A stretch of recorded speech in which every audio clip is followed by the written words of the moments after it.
if you have questions, we definitely want to answer those tonight. The way we're going to handle that is to please put those in the chat, and that will help us track them, make sure we can get them answered at the end of the night. And finally, please stay muted unless we ask you to unmute, just so that we can kind of keep things short and respect everyone's time to get through the information and then get on with hopefully a good discussion here at the end. Okay, so now with me tonight is Ben Johnson with Greenworks and Richie Conklin with Evergreen Skate Parks. Both companies are based out of Portland. Evergreen designs and builds skate parks, and you'll hear more about them a little bit later tonight. Greenworks is a landscape architecture firm and the lead consultant for the city's recently completed update to the Geer Park Master Plan. Both companies are assisting the city of the skate park design process. Part of Greenworks' role is to help ensure the skate park fits the overall plan for the build out of Geer Park that's envisioned in the master plan.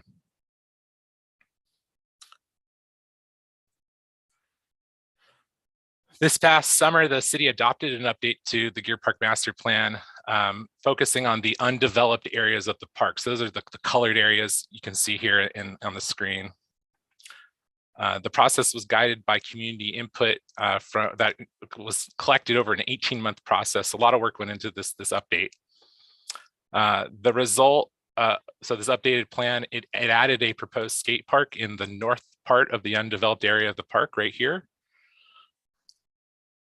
And it's located next to the existing bike park, if you're familiar with the site.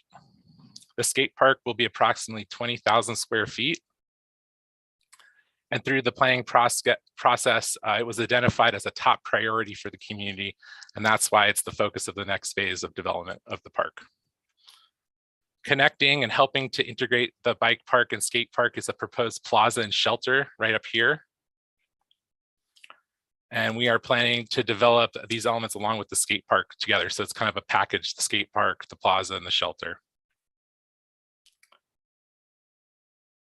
We're also looking at including possible enhancements to the existing bike park right here. And then just to the west of the bike park, what's proposed is a buffer space, and then a new community playground that will include a splash pad, a restroom, an additional picnic shelter, as well as a flexible open field area and some additional parking.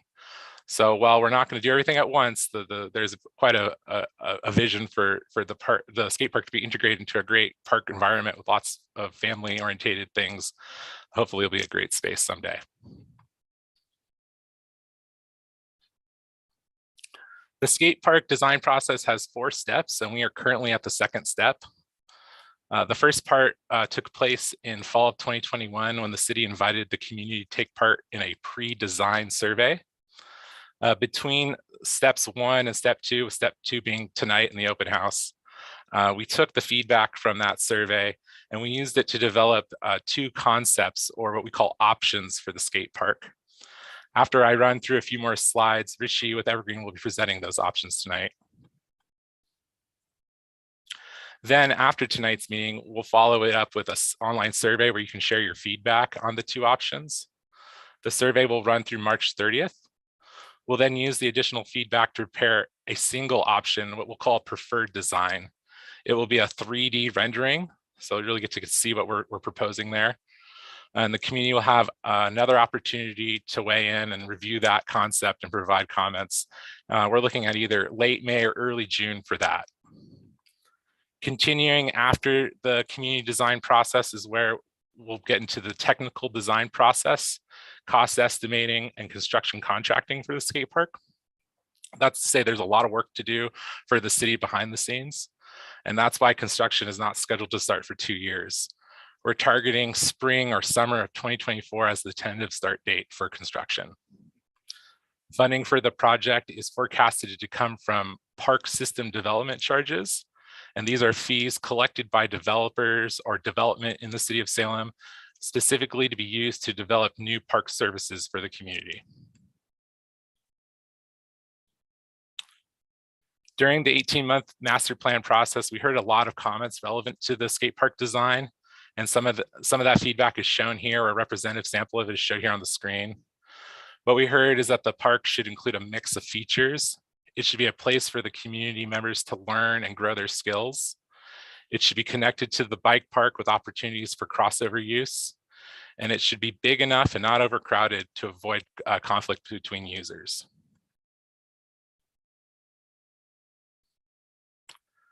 The results of the pre-design survey reinforced what we heard through the master plan process. It also helped us to understand the preferences of for specific skate park elements.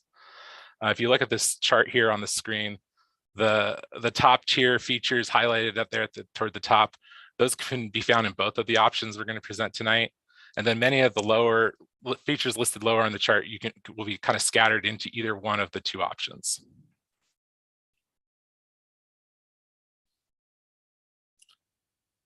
There were some other important takeaways from the pre-design survey, and I'll just kind of go over them line by line here. So the first one was there was a general consensus on the need for a variety of skate park features.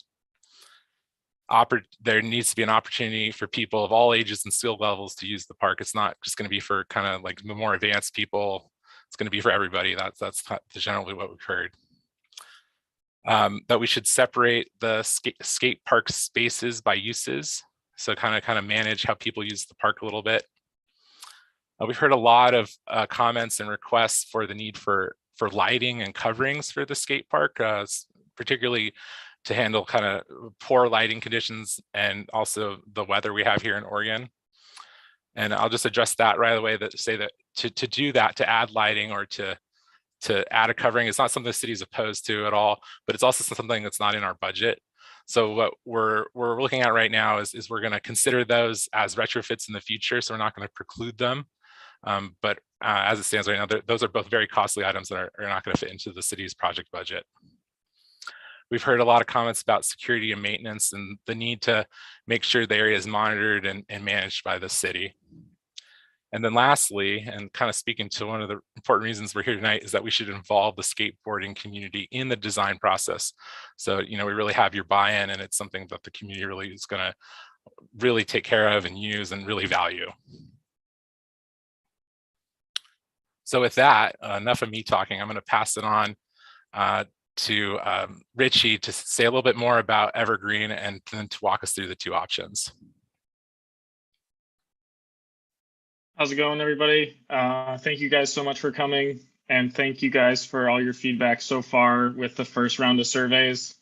For the people who joined in a little bit late, any questions you might have about the skate park stuff or any questions at all, just throw it in the chat and we'll address it in the Q&A at the end. And then, yeah, if we could pop up the kind of there. Yeah, so I am a designer and project manager for Evergreen. I've been working with Evergreen for about 10 years. The company, as most of you know, is based out of Oregon, but we work all over the country.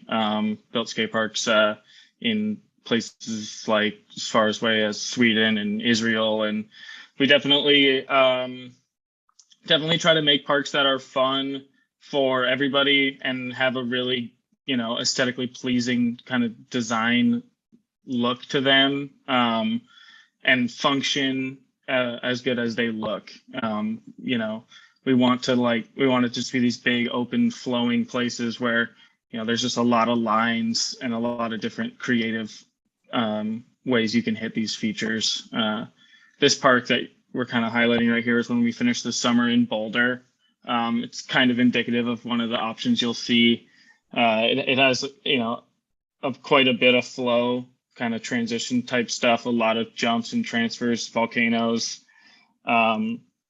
things like that, kind of a standalone kidney bowl that's integrated in with its surroundings, with concrete coping, like hand poured coping, kind of like pool coping, with a handful of kind of street style features mixed in. So you can, the idea of a park like this is so that you can flow around and pump and, like catch grinds on quarter pipes and do, transition style skating 1 second, then all of a sudden you can, lip slide a bump to rail or like do a pole jam or skate a normal pyramid hip. So, and you can do all that without having to necessarily push around that much. And you always have enough speed to just get to the next obstacle. Will you take me to the next the next park.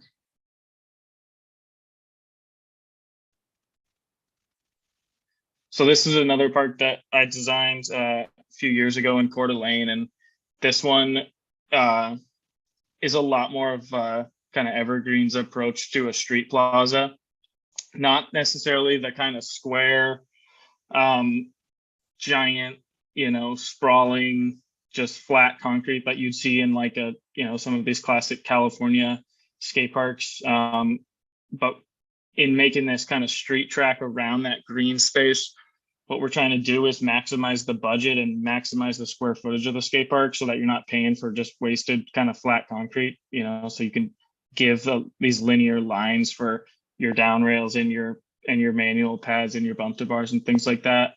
So same kind of concept, just like want people to be able to just loop this thing all day long and just, just try tricks after tricks after tricks without having to, fight, pushing all the way across the park just to skate one rail or one, Euro gap or something like that. Everything has its own speed generating obstacle before it, so that it's kind of just this effortless, fun, fast flow around it.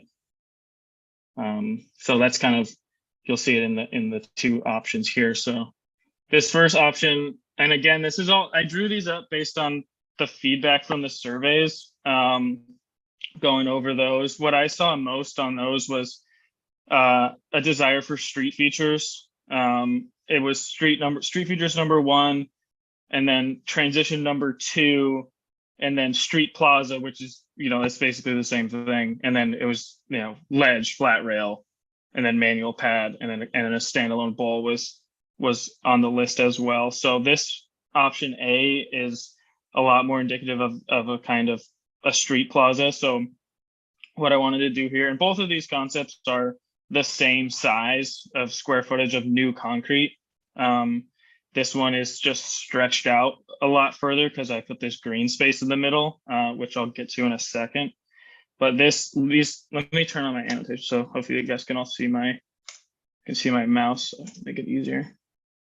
Hopefully you guys can see that. So wanted to just stretch this park out. So this whole section over here is like 300 feet long or something like that. So it's got plenty of flat in between all these obstacles. So you can just, you can start on this end with this quarter pipe, just hit a pump bump, and then you got rails, manual pads, A-frame, pyramid, and then you pop down into this kind of China bank zone, and then there's a bunch of flat down here for just like nice flat, just a classic round flat bar, and then kind of manual pad, double stacked ledge type thing. Over here, another down rail option, Euro gap option. This one I just want to just make it feel like you're skating down, the street for a long time. Hey, Richie, with just perfect feature. Just real quick, your mouse isn't showing up, so I don't know if that's something really?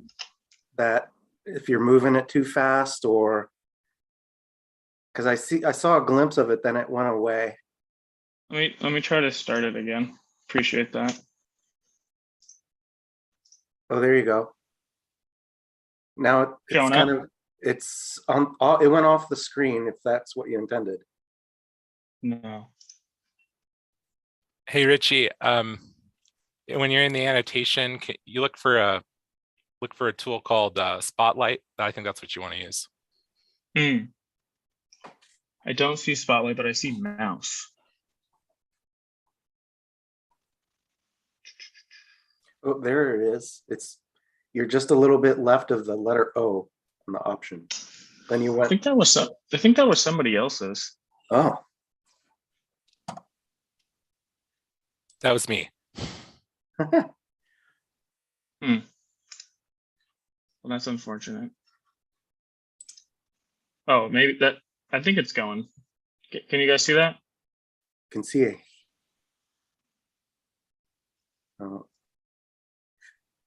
Yeah, I can see this line you drew. What about the mouse now?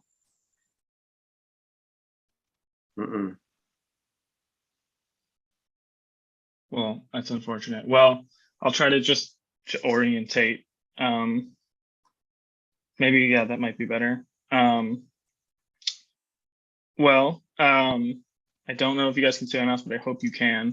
I'll just orientate everyone. So at the top here, there's a standalone Clover bowl, which was one of the requested items. And I think that this would be a really nice place to put it because there's going to be this large kind of picnic area, kind of congregating area that connects the bike park to the right and the skate park obviously on the left. So just having all this kind of flat, bonus flat space to post up and have your bags and kind of just this might be kind of your anchor point, and then you can just hop on the track basically and just skate all the way down through this, past 10 and 13 and 9 here. You got a pyramid A-frame. This is kind of maybe this is the best spot for kind of a transition zone. And then coming back down by 3, 10, 13, 12, just coming down this long track here. There's just going to be, I just envision making the skate park, what already is a huge skate park, 20,000 square feet, can just be made to feel even bigger by adding this green space in the center here.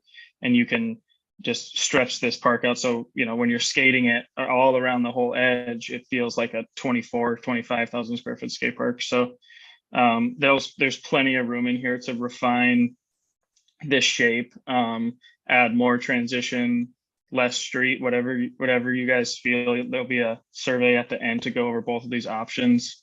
And then I don't want you guys to necessarily feel that you need to choose option A or option B. We're just looking for feedback to develop the 3D from here. So it's not like one or the other. I just want to know what you like and what you don't like about either one. Other benefits of the green space in the middle is that one, it makes the skate park bigger. Two, it gives a cool opportunity to kind of just break up the monotony of just endless concrete. Aesthetically, you'll be able to plant, trees or shade structures, or, just have a place inside the skate park where you can, sit on the grass for a little while, hang out with your dog, whatever you want to do. So I think that's a style we've been building parks with lately, past probably 5 years or so. And once you see those all landscaped and all the grass is all nice in the middle, it's so nice to be able to just hang out in there for a little bit, watch your friend's session, take a break. It just feels like you're still in the skate park and enjoying the energy of the skate park without having to leave to some other far away place with benches or something like that. You want to take me to the next option? So this one, option B, no green space, as you can see, but still same amount of concrete, same amount of space. And this one is trying to be, a little more 50-50, a little more balanced. The biggest difference being the whole section on the left here, number 8, number 12, number 14. If you look down at the photos, that's a photo of Livingston, Montana, which is a really fun skate park. And I think it's a pretty accurate representation of what in reality that would look like. It's just a lot of, it's kind of like it's a pump track. It's not a pump track. It's not, you're not on one single track where you're just flying around, a defined, track. It's like you can pick whatever lines you want. You can do transfers, you can do grinds, you can stall on things. You can, there's spines here and here, there's hips and bumps and volcanoes. And that's kind of just the area that's allocated for just free kind of open flowing transition with, every height of quarter pipe variance you can imagine, from stuff that's 6 or 7 feet tall to just little micro fun little 2 foot tall quarter pipes. I did keep the Clover Bowl idea going at the top still, because I think that's just, with a skate park this size, you want to have different zones for different styles of skating, and you want to be able to host essentially like 3 or 4 different sessions of people at a time. You got your dudes who want to skate a bowl the whole time. You got people who want to just skate flat ground, and you got people who want to only skate the flow stuff. Then you got people who want to skate everything. So in a park this size, I think the biggest goal is to just be able to host as many people as possible comfortably. And both of these styles, I think, will do it. This one, I think, has a little bit more variety just because it has this larger flow section. So I just want to get your guys' take on what you think is important. But yeah, so large flow section on the left, kind of standalone, bowl zone up top. And then on the right side, still a long linear track, kind of back and forth street zone where you could just pack, every single thing you could imagine, A-frames, bump to ledges, bank to ledges, slappy curb ledges. And then kind of over here in the middle is kind of this island of concrete where you can kind of just stage yourself to go any direction you want. Kind of a lot of flat up here, but probably be like some fun little like manual paths or like little ledges and stuff up here on this island where you can kind of just entertain yourself. Yeah, that's pretty much it for the two options. I don't know if you guys have any questions, please put them in the chat. If not, I'd really look forward to hearing your feedback in the survey after everything. And from here, I'm going to give it to Ben, and he's going to give you just a little context of the park as a whole. Yeah, thanks, Richie. I think both these options look really exciting and fit well in the master plan. Early on in the process, we really studied how program elements would fit in the park and work well together, and there was an overwhelming consensus that there's a desire to have the skate park close to the bike facilities for shared use. And they're kind of more on the spectrum of both are on the spectrum of extreme sports, so that works really well. There's a lot of good synergy there. And then creating a good buffer between those more intense sports and then an inclusive playground and then a future parking lot. And in phase one with the skate park, we will likely have pathways. In phase one, we're not going to have parking up here that's shown in the master plan, but we will include pathways that go down south of the skate park there that connect to the bridge, and then the parking lot south that's connected to the existing ball fields. So this is what option A looks like in that context. And then option B is the same context, but it's just what that skate park looks like through the lens of the entire master plan and all the other elements that are incorporated with it. There's also, with the skate park, there's the opportunity because there's several feet of grade change between the north end of the skate park and the south end of the skate park, just with the way the lay of the land works. So as Evergreen gets more into this, whatever pieces of different options you all like, we'll try our best, or Evergreen will try their best to incorporate that terracing incorporated into that of the different elements of the skate park. So I think with that, it's Rob's turn to jump in, right? Yeah, thank you, Ben. So yeah, that's really the end of our presentation tonight. And so the next up is the Q&A. But before that, I want to mention a little bit more about the second survey. You are all invited to take the survey. You can open the survey using the link on the screen you can see there. I'll also put it in the chat here in a moment, the link. And if you stick around through the end of the meeting, Zoom should also prompt you at the end of the meeting with a direct link to the survey, so you can go right to it. If all else fails, you can find the survey link in a news story that's featured on the city's homepage. You just got to go to cityofsalem.net. So then again, the survey is going to run through March 30th. So now it's time for our Q&A portion for the meeting. So please drop your questions in. And I see one coming in, so I'm gonna start with that one. It's parking is already an issue at the bike park. It's challenging for families to access with equipment. Why is parking lot not more of a priority? So, I wouldn't say it's not a priority. I would just say that we have limited funding, so we have to really think about what we can do with that funding, and parking lots are not cheap, and they're also, they're not used or utilized often. They're only used when people are actively using the park. So it's a hard one for us. And so I think the decision we made was just to try to get this project in now instead of just waiting. 2 years is pretty fast. If we wanted to include the parking, we would have to wait for more money to accumulate, and it would just take longer to get anything done. So we're proposing a phased approach. So we're hoping that there'll be further park development in the years that follow. So we know it's an issue, and thank you for sharing it, but we're just trying to get things improved as quick as we can out there.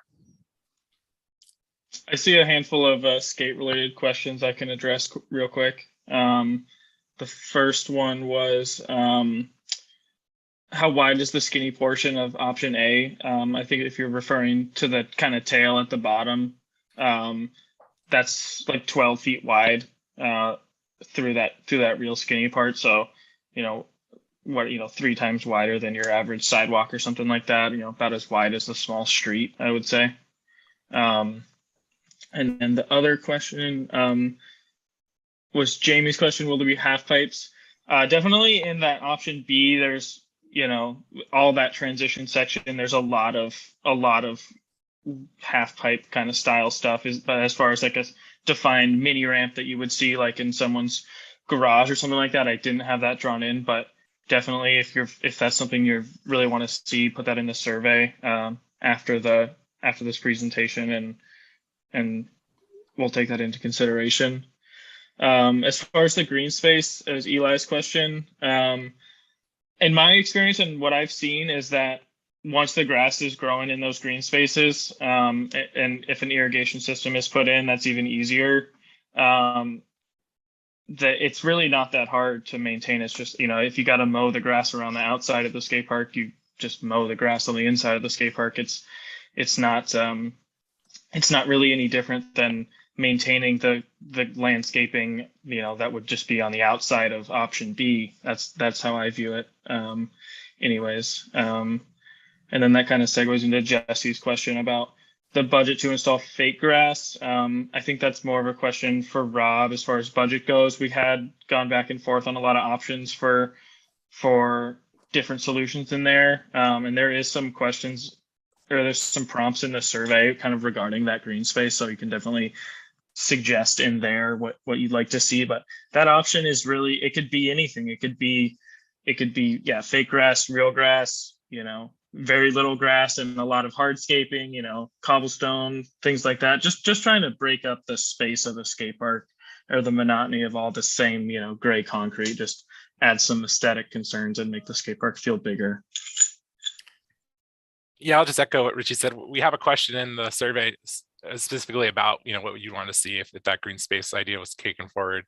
And then everything that Richie just said was something we would consider, as well as trees and preferably low mess trees. So there'd be some shade there in the center of this big concrete chunk we're going to develop out there.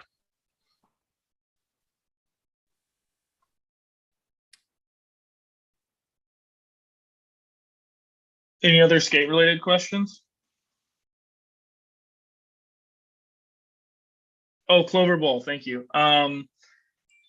So I hesitate to really quote any true depths for that Clover Bowl, just because a lot needs to go into figuring out the elevations of the skate park and what we can do with the existing topography and where we have to get the drainage to. But I will say what that Clover Bowl is based off of is a bowl that was in the survey photos and that was in the presentation photos, which is a 4-foot deep shallow end, a 6.5 foot deep end, and then like a 5.5 foot kind of medium other clover that all is waterfalled together with kind of like a blending pump kind of connector in between all of the grade changes.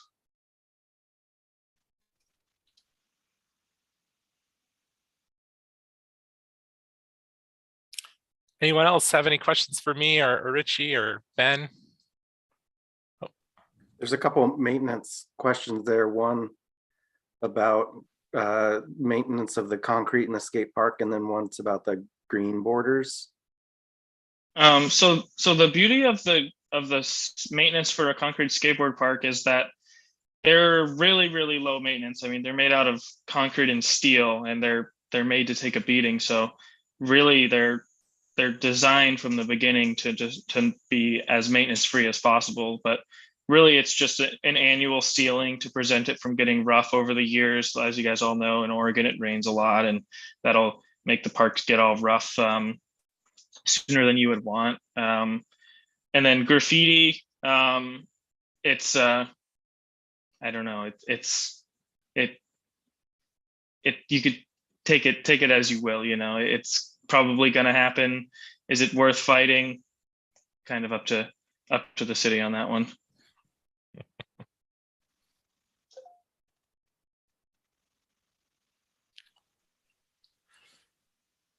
So I did see a request to shuffle around back to the options. We can certainly do that.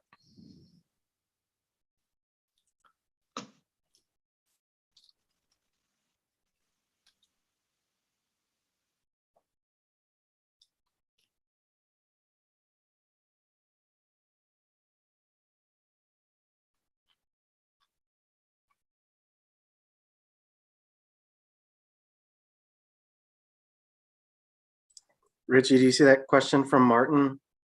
Was that one addressed? No, I think that's a good suggestion. That you could definitely cut 50 feet off of the end of that and widen that whole thing. And I think option B was kind of leaning towards that shape. So maybe even a hybrid of both of these where you do get that long path, but it's so you don't feel like you're playing chicken with somebody who's coming down and somebody who's coming back. I totally understand. Yeah, Ed Benedict, that's a good observation. Ed Benedict does have that kind of central green space, rain garden bioretention area that has the street track going around it. So you're definitely on with that. I wasn't thinking that when I drew this, but I see what you're saying for sure. So then there was a question about the width of the skate path at Silverton Skate Park, and did a quick measurement here, and it's 15 feet wide. So for those who want to show that, understand it relative to that, you might be familiar with. So 12, 15, they're similar. There was a question too about different users, one being roller skater friendly, and some parks are a little scary for roller skaters or roller bladers. Richie, that anything that you suggest in the surveys to, I guess, educate on what would make a park more roller skater friendly or roller blader friendly, I'd love to hear it. But I do think that definitely option A is probably the more friendly of the two options, just because it's a lot more flat concrete, a lot more like long open space, whereas option B has kind of that whole transition zone has very, very little flat concrete in it. But yeah, if that's what you're talking about, or I don't know what exactly you're referring to when you say friendly to roller skaters.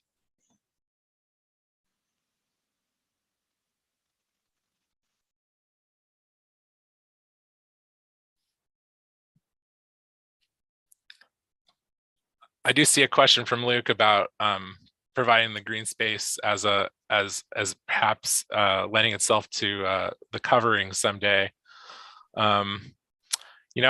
Richie and Ben, I'd be interested in your thoughts on that.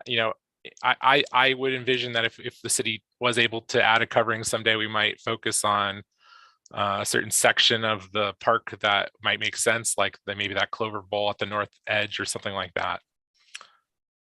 I think that if we are talking about, a hypothetical future where we could do covering in the future, I think that option A probably would lend itself to that, or any type of park with a green space would lend itself to that, because you could make a roof that goes over the skate park, a skinnier skate park, a lot easier than you could make a roof that goes over a super wide skate park. You wouldn't have to mess with like pillars in the center of the skate park, because you could, make the pillars sit in the green space and on the outside of the skate park.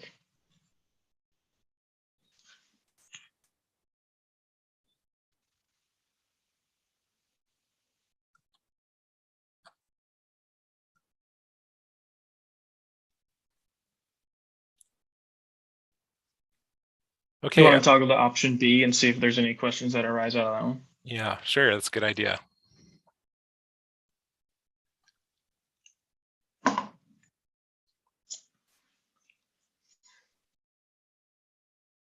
Jamie, make sure you take the survey after and put that in there too, because that's what we'll be looking at when we draw the next rendition.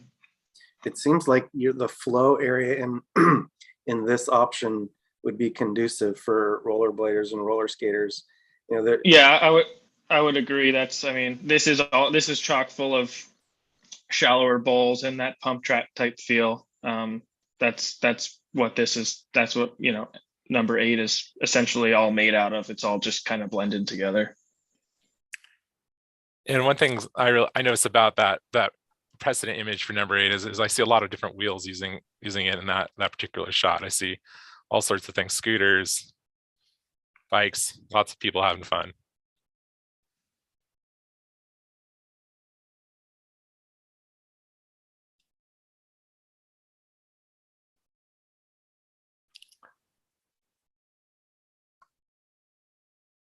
So I see a question about tree selection for the park. We have not selected specific species yet. We definitely will be selecting shade trees. And we might also mix in a variety of trees. But in terms of around the park itself, yeah, we will be looking at establishing a shade canopy as soon as we can.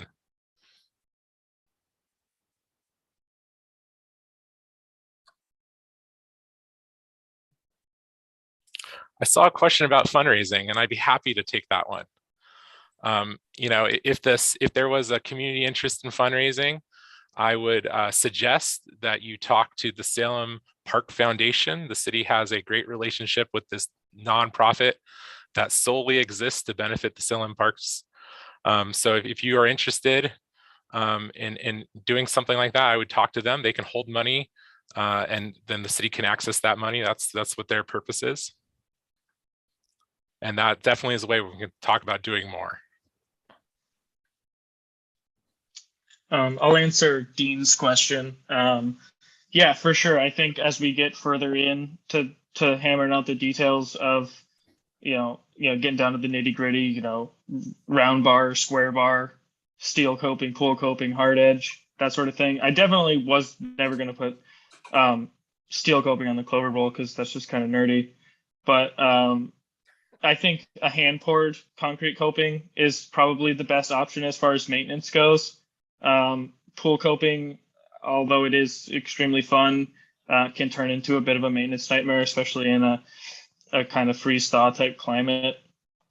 So I think doing the hand poured coping that has the same profile as the pool coping, it has the same bowl nose, and it's made out of concrete, and it gives you that same kind of that grinding on concrete type feel. It just doesn't have the grout lines that fail and then end up needing to be replaced after a few years. And then, yeah, all those little fun things inside there, stairs, death box, all that stuff's cool. I'm down for it all.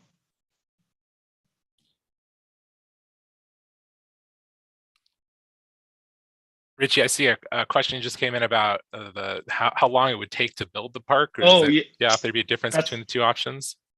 No, that's a great question. No, it's all the same. 20,000 square foot skate park. No matter which way you slice it, I think it probably takes about 6 months or something. That's from the first day on site to the last day we're leaving.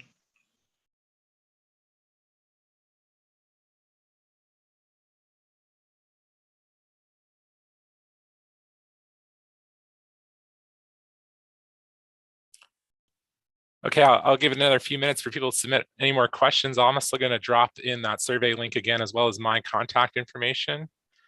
I'm always available to answer questions or have sideline conversations. Happy to talk to you.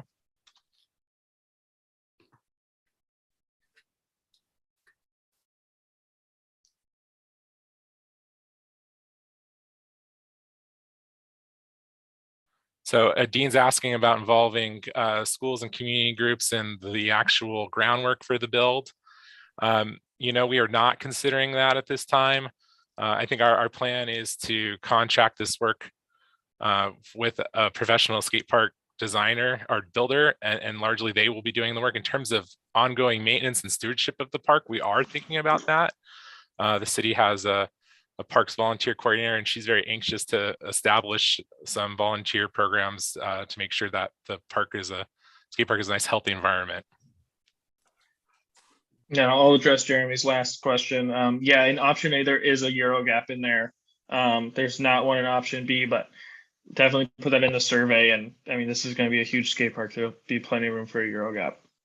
Right here, number 4. Number 4, that's a Euro gap right there.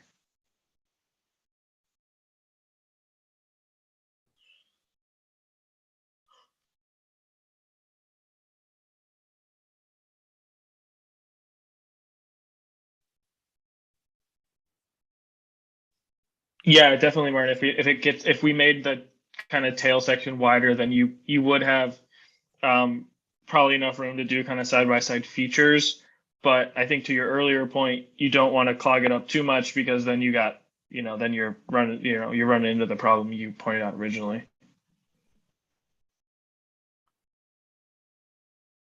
I really do appreciate that comment, because it really gets at what we're looking for in the survey. We're not trying to select A or B. That's not the purpose here. I just want to kind of circle back to that. We want to know what you think about them, and how you think they meet your needs, and anything we need to know as we consider a single option that's going to kind of be the shared vision for everybody. So definitely, I like that, and definitely take the survey and put those comments in there.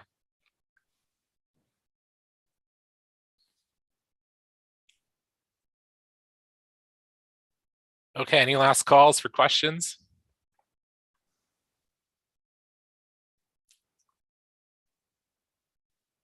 All right. Well, I want to thank you all for taking your time in your evening to get on Zoom and listen to us ramble on. I really appreciate that.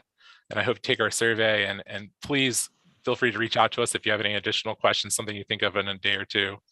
But most importantly, take that survey that we want to, and also encourage everyone you know who's a skater or not to take the survey. If anyone's interested in the park, or if they're a skater themselves, we really want to hear from everybody. This is for the community. We want to make sure we're hearing from the whole community. So thank you all.